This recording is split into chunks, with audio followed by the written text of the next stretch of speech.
नमस्ते दोस्तों, स्वागत है आपका रैंडम क्लिप्स में। आज की वीडियो में हम बात करने वाले हैं एक क्लासिक फिल्म की 12 एंग्री मैन। वीडियो पसंद आए तो लाइक, शेयर और सब्सक्राइब जरूर कीजिए। न्यूयॉर्क सिटी की एक कोर्ट में एक 18 साल का लड़का जो झुग्गी बस्ती से आता है, अपने पिता की हत्या के आरोप में मुकदमे का सामना कर रहा है। अंतिम दलीलें पेश की जा चुकी हैं। अब एक उबे हुए जज ने जूरी को फैसला सुनाने का आदेश दिया है। अगर आरोपी की गलती को लेकर कोई उचित संदेह है तो फैसला नॉट गिल्टी यानी निर्दोष होगा। जज बताते हैं कि अगर लड़के को दोषी ठहराया गया तो उसे मृत्युदंड मिलेगा। जूरी एक प्राइवेट कमरे में चली जाती है। वहां हल्की फुल्की बातचीत के बाद वे विचार विमर्श शुरू करते हैं। लगभग सभी पहले से ही मान चुके हैं कि लड़का दोषी है, सिवाय एक के, जूरर नंबर 8। वो कहता है मामला बहुत गंभीर है, इसलिए बिना चर्चा के कोई फैसला नहीं होना चाहिए। जूरर 7 नाराज होता है क्योंकि उसके पास बेसबॉल गेम की टिकट है। जूरर 10 पूर्वग्रह से भरा है और मानता है कि झुग्गी के लोग झूठे और खतरनाक होते हैं। पर जूरर 8 कहता है सबूत परिस्थितिजन्य हैं और गवाही भरोसेमंद नहीं लगती। वो दोनों गवाहों की विश्वसनीयता पर सवाल उठाता है। वो एक बिल्कुल वैसी ही स्विच ब्लेड लाकर दिखाता है जो कथित हत्या में इस्तेमाल हुई थी। उसका कहना है वो दोषी नहीं कह सकता जब तक संदेह बाकी है। वो एक गुप्त वोटिंग की मांग करता है। अगर बाकी सभी दोषी कहते हैं तो वो भी मान लेगा, लेकिन एक निर्दोष वोट आता है।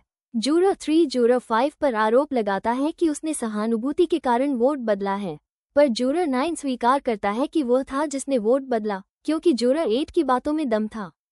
जूरर 8 साबित करता है कि गवाह जो कहता है उसने मैं तुझे मार डालूंगा सुना, वो असल में सुन ही नहीं सकता था क्योंकि उसी समय पास से ट्रेन गुजर रही थी। और वैसे भी लोग अक्सर गुस्से में मार डालूंगा बोलते हैं, पर उसका मतलब सच में हत्या नहीं होता।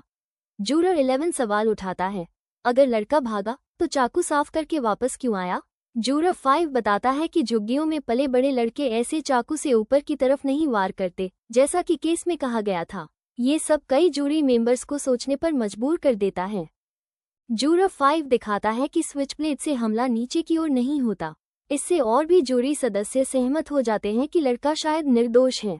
जूरर 7 मजबूरी में वोट बदलता है, लेकिन जूरर 11 उसे टोकता है ये वोटिंग मजाक नहीं है।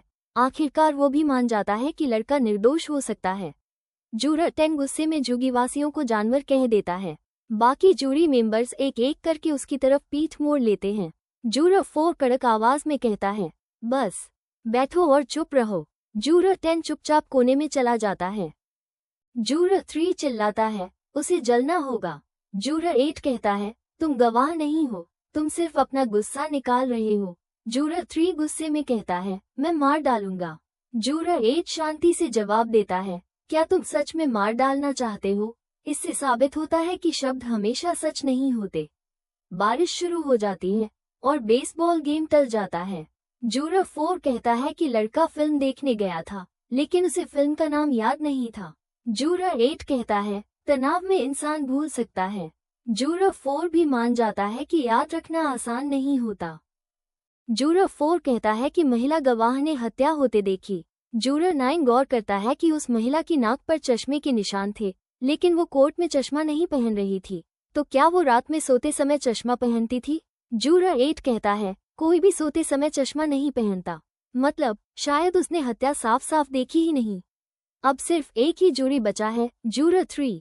वो बार बार कहता है बच्चे सड़े हुए होते हैं। असल में उसका अपने बेटे से रिश्ता टूट चुका है और वो इस केस में अपना गुस्सा निकाल रहा है। वो अपनी और बेटे की तस्वीर फाड़ता है और टूटकर रो पड़ता है। अंत में वो भी निर्दोष वोट करता है। जूरी कमरे से बाहर निकलती है। जूरर 8 जूरर 3 को उसकी जैकेट पहनने में मदद करता है। जूरर 8 और 9 पहली बार एक दूसरे का नाम पूछते हैं और सब लोग चुपचाप अपने अपने जीवन की ओर लौट जाते हैं। तो दोस्तों, यही थी 12 एंग्री मैन की कहानी।